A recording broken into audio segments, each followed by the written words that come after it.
Hey guys, and welcome back.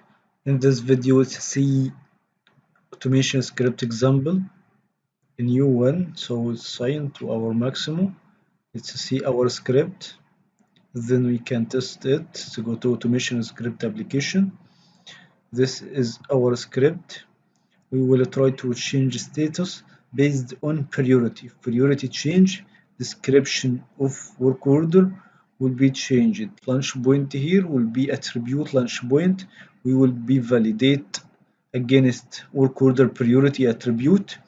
This is the event validate. This is our variable work order priority. It's in out variable. Okay, binding to work order priority. Okay.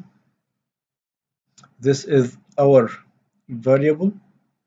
So on this simple script, we will change value, we'll set value description, change work order priority depending on changing work order. So let's test our script.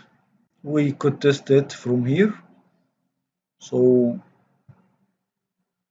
just select attribute name. It will be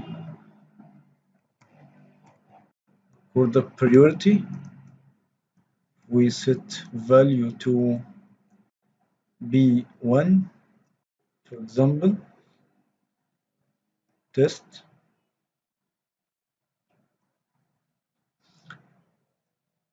Okay, now we see description here. Change work order priority. There is no values in log, so our script working well. So if we change it to 2, for example, we will see this message again. Change work order priority. So if we go to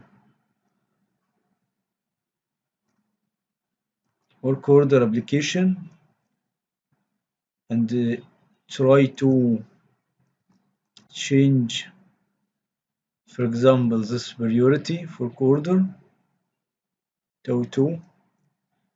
Let's change description.